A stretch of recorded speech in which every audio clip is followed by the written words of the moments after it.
because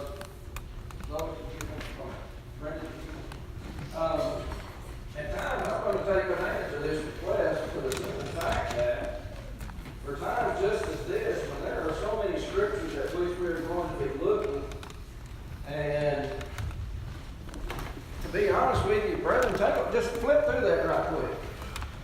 And you'll see why tonight I decided to go ahead and follow this request for the simple fact that there is just so much that we want to cover now.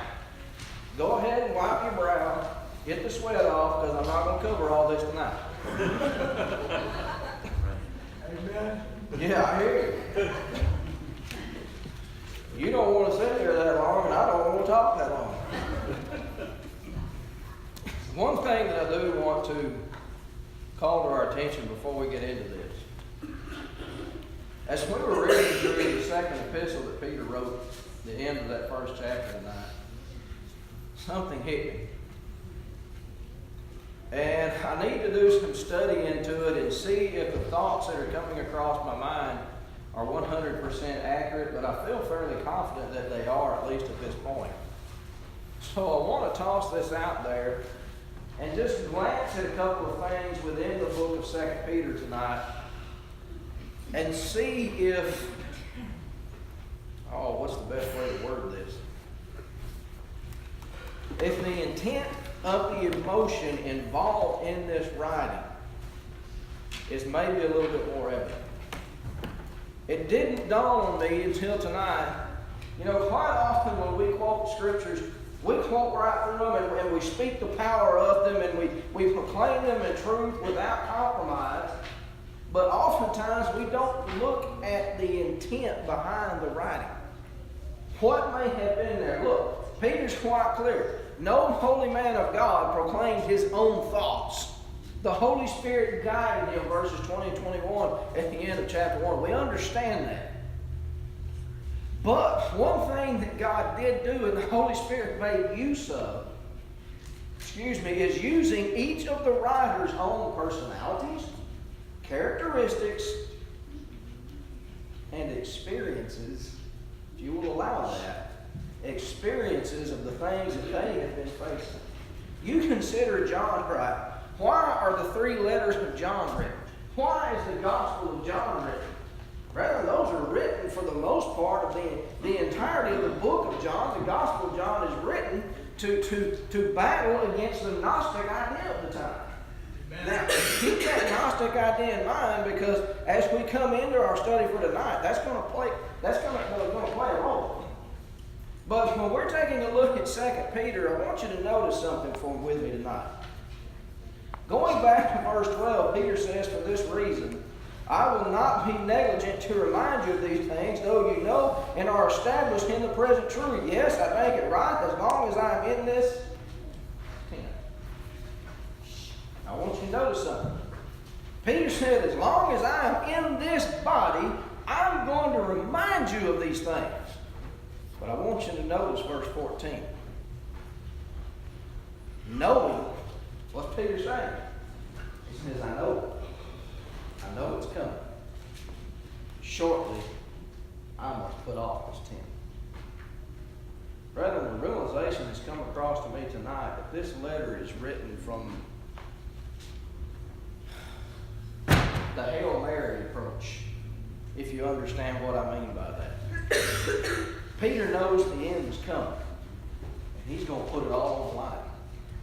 I'm not going to go to my grave without telling you what you need to know.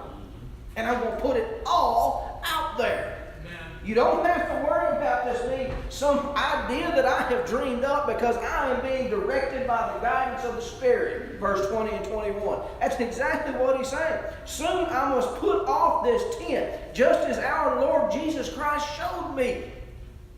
And if you look, read, I believe it's the end of John's Gospel, where John puts on display what Peter was told. More or less, Peter was told the same manner in which I am put to death, so will you.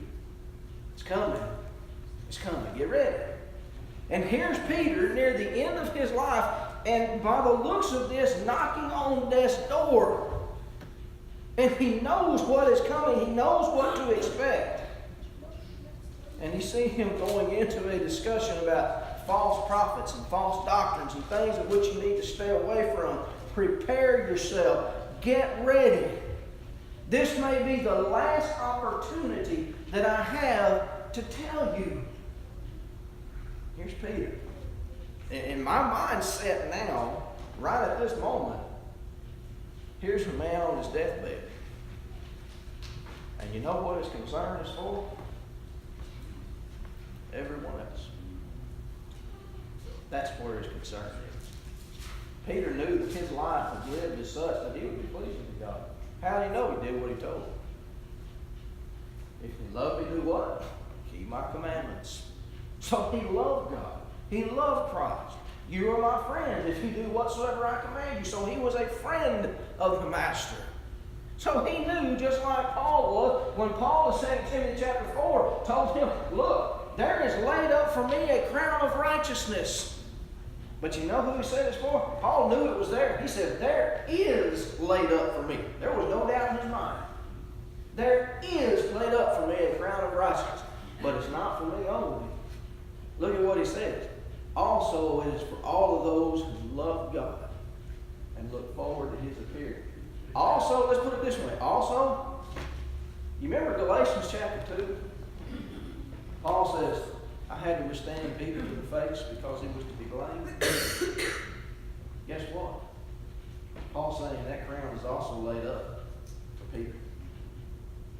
That crown is laid up for you.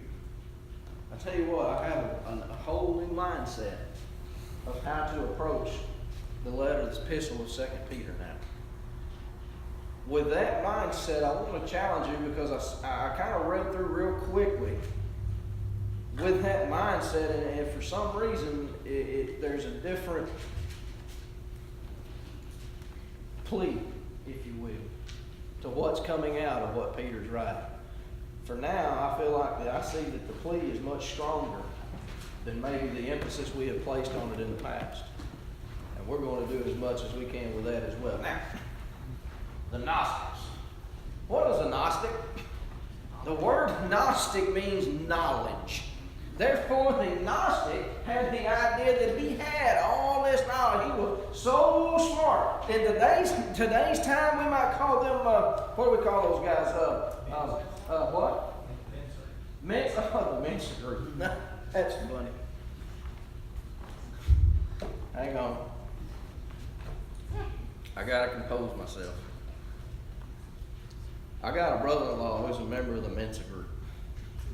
And that's supposed to be the elite of the intelligent. I'm just going to go on and leave that alone. Amen. Yeah. We might call them in today's day and time philosophers. Because all of this knowledge that they think they've got, they're pouring it out for everyone to have.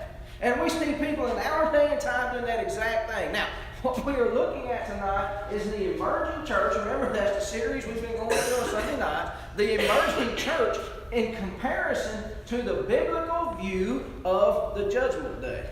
Now, in the past, we've looked at some of the emerging church ideas and how their thoughts of heaven and hell are right here on earth today. So, if their thoughts that heaven and hell is on earth today, guess where judgment must take place and where judgment is? Evidently, judgment has already been passed because you're living in heaven or hell, depending on how you decide to live your life in the first place.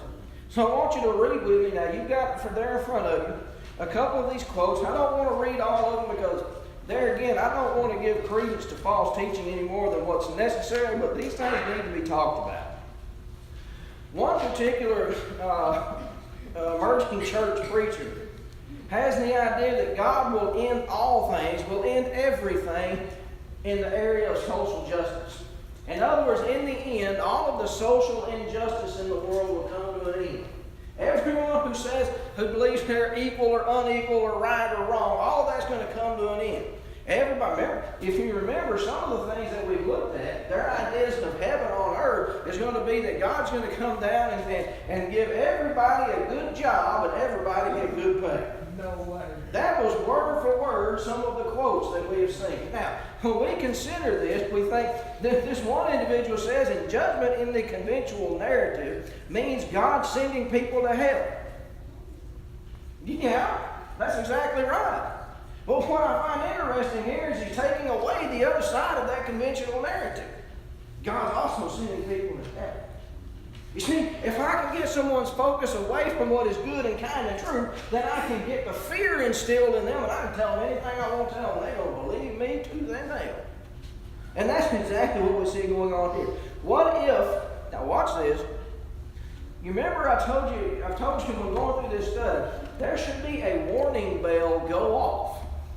Your radar ought to start beeping anytime someone comes up with the idea, I've got a new way of looking at this. Anytime someone says, I'm going to show you something in the Bible you ain't never seen, warning bells had better go off. Yes. Because he says, what if? What if this is based on a mistaken understanding? Well, okay, I'll follow along. Let's see what you say. What if judgment means setting things right or restoring justice? Well, it's going to be setting things right. And it's not going to be restoring justice. It's going to be justice on display. Because justice is here whether someone wants to agree to it or not. Justice is here. This is going to be putting that justice on display, and there's going to be no doubt in anyone's mind that what justice is not already here. He says, so for God to come as judge to bring judgment would mean God coming to stop the oppressors from oppressing. You see how he's turned the corner? He's going away from what is true and bringing to light some of this new revelation, if you will, the Gnostic mindset. Now he says, stop oppressors from oppressing, the polluters from polluting, the violent from plundering, the greedy from hoarding. Are all those things going to happen? Well, this fellow right here has got it in the mind sense of this present world. It's all going to take place right here on this soil. He says it would be good news, not bad news. A short way to say the same thing. We assume justice is merely I have a hard time saying this word. Retributive. Whew, got it out. But I believe, he says, God's justice is far better and richer than that. It is restorative. He's right. God's justice is restorative, but not in this idea. Not according to the Bible. Another individual says that's what Jesus in his tradition believed was going to happen or going to do in the future with anything that got in the way of the people flourishing in God's good work. They believed that God was going to act decisively to put an end to war, violence, and gossip, and racism, and famine, and rape, and everything else you can think of that is not right with the world. And so they spoke of a cleansing, purging, decisive day when God would make things right. Folks, this emerging church idea is no different than the idea that the disciples had in the first century when Christ was walking this earth and they were continually looking for an earthly kingdom. Yes, amen. Because they're still looking for it. And now they're putting it in the way that they want to see it, rather than in the way in which God placed it. One of them says simply the way we suffer consequences of some of our choices in this life. What is universally consistent, in other words, what is consistent among all of these, is the refusal to believe and teach what the Bible actually says about judgment. That's right. Now I want to throw this out there because it is involved in the same portion of this study. You've heard me say this term preterism before. Now I want you to remember that term because when you see the word preterism or a preterist, then what that is someone who believes and or is teaching that Christ returned in AD 70 at the fall of Jerusalem. That was the resurrection. That was the day in which judgment was cast. Brethren, if that's the day in which judgment was cast, why are we sitting here tonight? To what purpose would we accomplish? We would be right there in the position of what Paul was talking about in 1 Corinthians 15:19. When he said, if Christ be not risen, we of all men are most miserable. You see, we don't get to go out and do all these things that everybody says is fun and wonderful because if Christ be not risen, then what's the point? We're not going to be risen if Christ be not risen, but if he's already come back and resurrected those and they are risen, the Bible doesn't say he's going to come twice. The Bible said he's going to come once.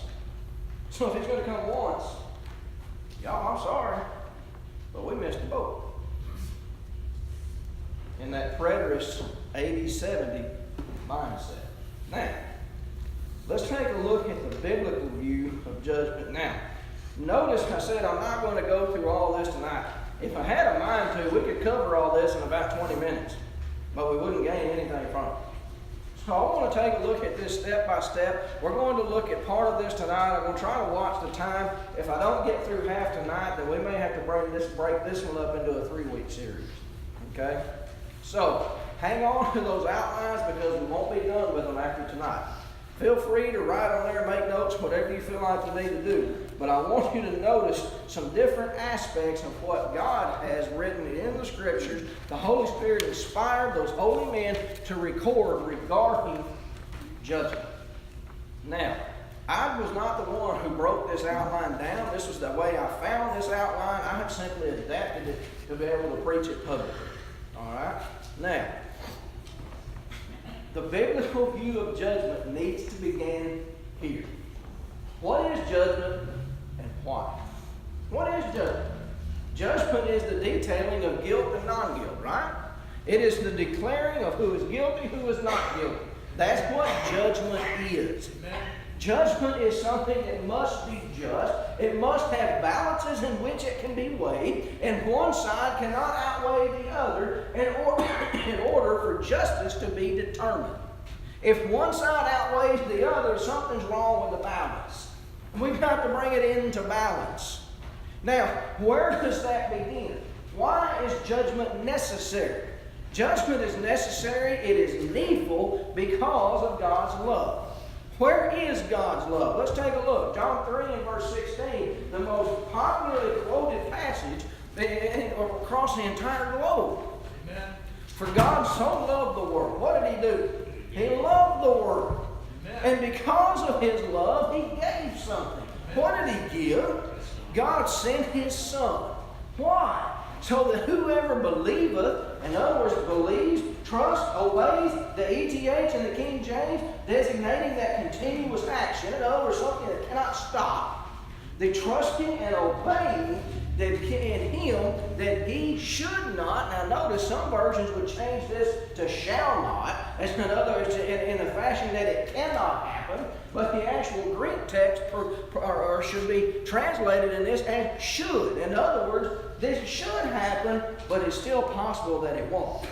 Should not perish, but have what? Everlasting life. So, in this we see the love of God on display. Why? He sent his Son. What was the purpose? Romans 5 and verse 8. Follow along with me. I want you to follow now. Don't just let me read and quote these to you. Follow along with me. Romans 5 and verse 8. Why did he send his Son? What was the purpose? And in what point in time did he send him? Now, Galatians 4 verse 4 is quite clear. Galatians 4 verse 4 says, in the fullness of time, God sent forth his Son. In other words, when? When the time was just right. Everything was set up perfectly for the exact perfect time for Christ to come. So that in his death, the gospel could be proclaimed without hindrance. And that's exactly what we see. Mark 16, 15, 16, Matthew 28, 18 to 20. Aren't they told to go into all the world and preach the gospel to every creature? Yes. So in the fullness of time, when things were just perfect, Colossians 1 and verse 23, Paul tells those in Colossae that the gospel has been preached to every creature which is under heaven. So, in a perfect time, he came. Now, what else was going on in that perfect time? Notice Romans chapter 5 and verse 8. The 8th verse declares, but God demonstrates. What does it mean to demonstrate? You've ever gone to maybe a hardware store, and especially around the holidays. You go to a hardware store and they're trying to sell these brand new fancy knives. And you got some guy over there taking a tomato and an aluminum can and cutting both of of them with the same knife. Boy, I believe that's a big bunch of hogwash. Ain't no way you're going to cut a can with a metal knife and not mess the edge up. But nonetheless, what are they doing? They're putting this on display. They're setting it out there so you can see it. Now, God demonstrates something. What? His love. All right, wait a minute. His love, because of His love, He sent Christ so that I should not perish. Now, that love is demonstrated when? When while we were yet sinners, God did what? What did He do? Look at the verse. What did He do? He died for us. What does that mean? There's love being demonstrated. Didn't Christ tell His disciples, greater love hath no man than this, to lay down his life for his friends? And what did He do? He demonstrated it. Did He demonstrate it for those individuals who deserved it? No, not at all. Who did He demonstrate it for? While we were still sinners, Christ died for us. That's love demonstrated. Now, hang on, sorry about that. I got a cough drop in my mouth and it just got sharp on the edge against my gum. In that love being demonstrated, in what position does that place me now? Turn with me to Ephesians chapter 2. Ephesians chapter 2, and let's notice the position that love which caused Christ to come to this earth. Remember Philippians 2, let this mind be in you which was also in Christ Jesus. When Jesus, being in the form of a man, turned Himself into a servant. I want you to notice, He said when He left heaven, He left the portals of heaven. There was the potential for Him to never return again. All He had to do in Matthew 4 and Luke 4, give in to Satan's temptation one time. And guess what? Christ would never have seen again. Heaven would have been lost. It would have been lost for Him, and guess who else? It would have been lost for us. Now, in Ephesians chapter 2, because of the love that sent Christ to us, that while we were yet sinners, here's the thing. Isaiah 59, 1 and 2 is very clear.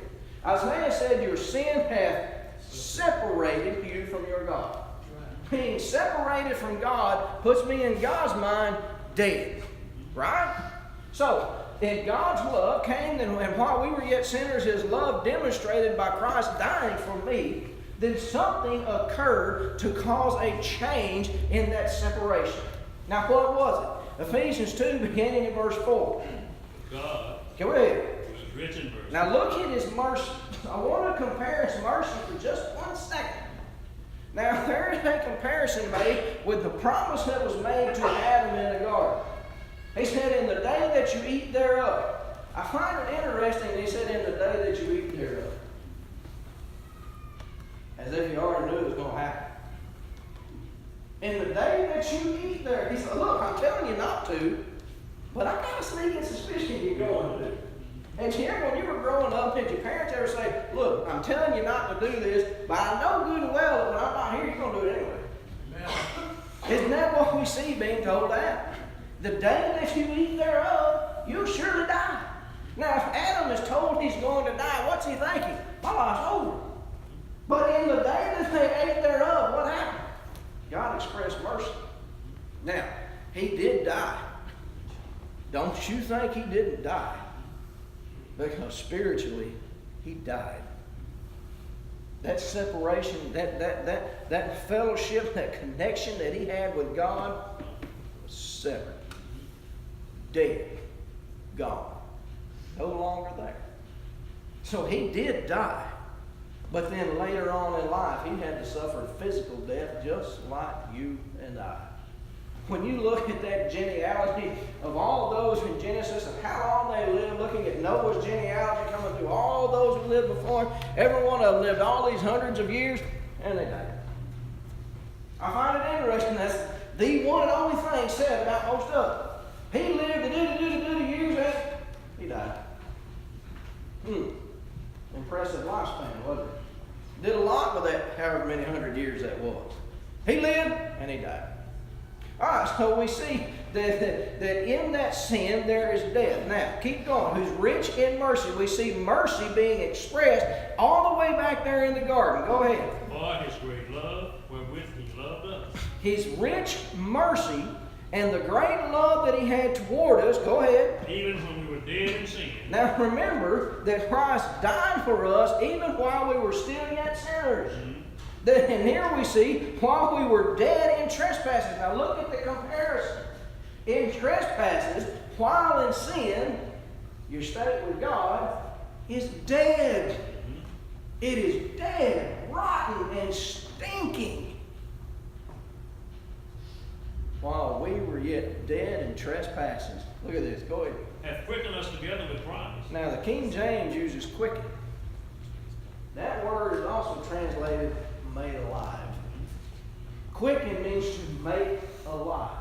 Hath quickened us how? By grace. By grace. What? By grace you're saved. And hath raised us up together. How? And made No, us. wait, back up. Has raised us up how? Together. Together. At the same time. One and another. So in other words, while still in sin, dead, Christ died for you.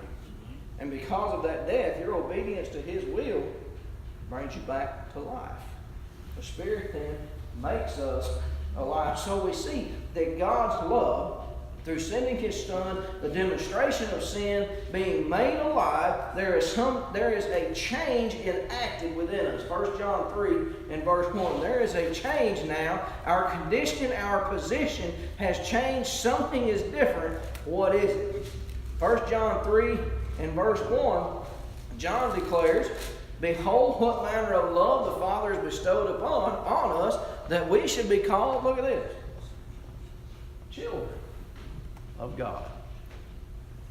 Something's different. No longer am I dead. Now I'm one of God's children. I tell you, if there is anything in this world which brings comfort, nothing should bring comfort more than the thought of being God's child. Amen. You're talking about the Creator of all, the Master of the universe, the Almighty, the Most High, the Ancient of Days. And I'm His child. Yeah. Why? Because of His love. Why? Because judgment's coming. Judgment is coming. Now, while you're in 1 John, look over at chapter 4 and notice verses 7 and 8. That love that has been expressed toward me needs to also be expressed toward one another. And we're told why. Beloved, let us love one another, for love is of God. Amen. Wait a minute. This world would not know love except for God. This world would not know joy except for God. This world would not know peace except for God. Amen. Why? Because God is love. He is the expression of love. He is the ultimate of love. For love is of God, and everyone who loves is born of God and knows God. Now look at the antithesis.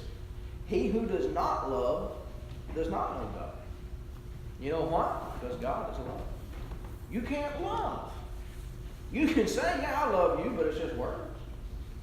Without God, there is no such thing as love. Can you imagine what this world would have been like? And I see, boy, I'm already running out of time on the first point. This may be a 4-week series, Joe. You can see how that by the love of God, I am born of God. Because think about what this world would be like without love in it. Think about that.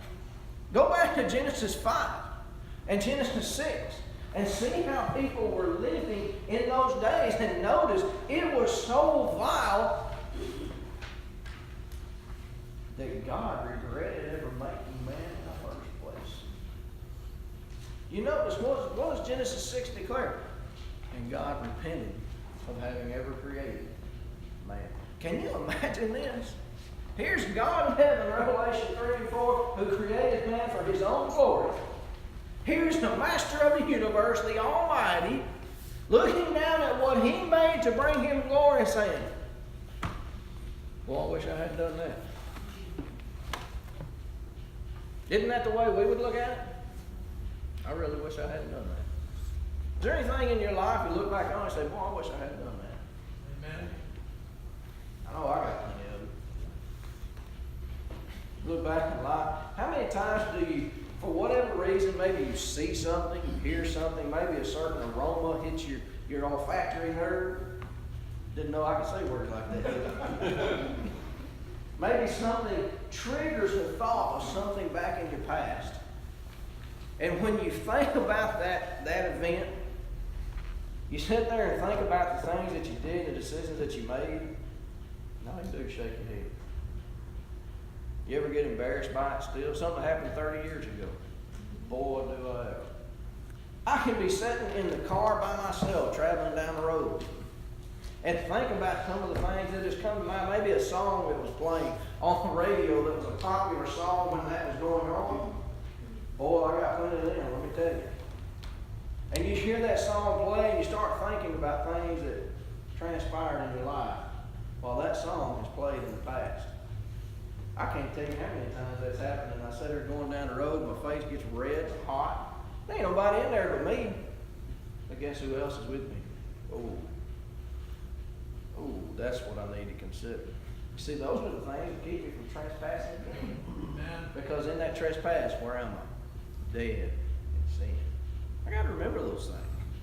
So, I see that the love which is born of God brings me into the ability to be His child, because His children are only alive in His sight, and that this was demonstrated to us that while I was still in that sinful, dead condition, Christ died for me, and it was that same love that sent Christ to be here in the first place. Brother, that's love. Greater love hath no man than this, than to lay down his life for his friends. Amen. You know, Paul may have had to rebuke Peter to the face. But in that same letter, I want you to notice something. You know, sometimes when a brother or sister comes and says something to us about, you know, something maybe we should not be involved in, get a little hot under the collar, get a little mad, steam start coming up off my head. I tell you what, this time of year, that's not hard to do. You get hot and walk outside, you look like a furnace.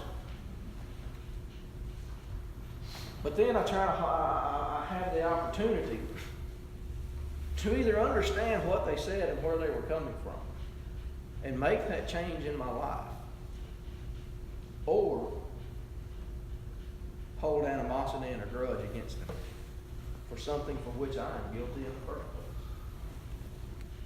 You know, I noticed that Peter didn't do that. Peter evidently accepted what Paul told him. Because if you'll notice in 2 Peter chapter 3, he says there in verse 14, therefore, beloved, looking forward to these things, be diligent to be found by him in peace, without spot and blameless, and consider that the long suffering of our Lord is salvation, and is also our beloved brother Paul has already written unto you. Brethren, what we see is love on display. We cannot discuss the idea of judgment without looking at God's love.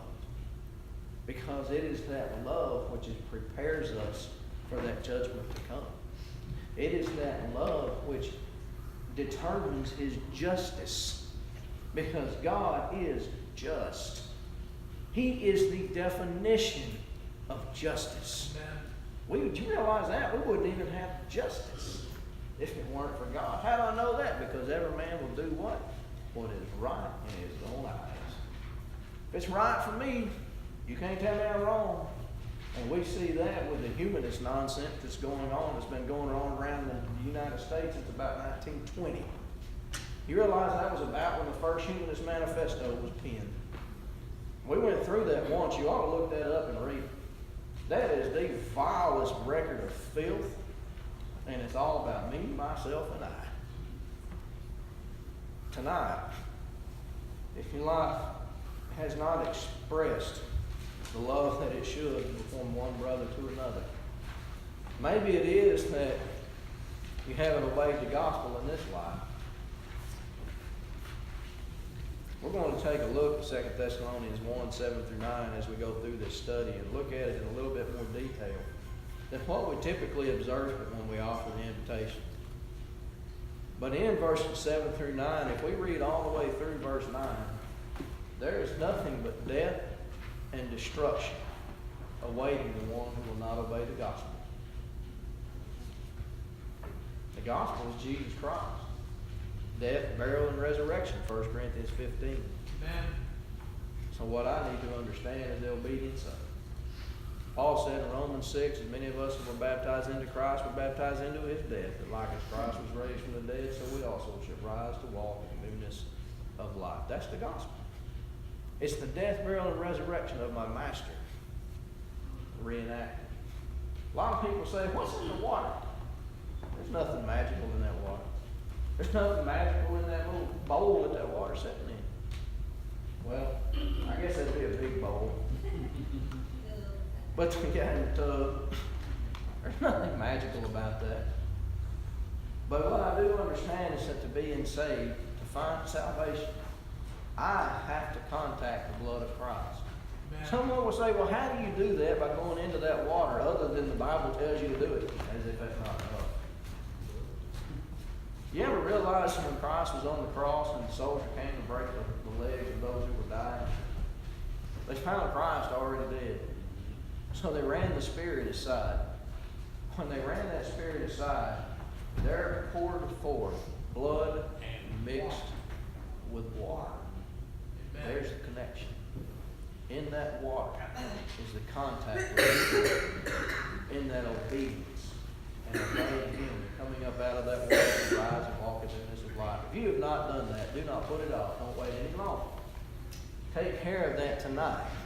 Because just as we are looking at the concepts of judgment, judgment's coming.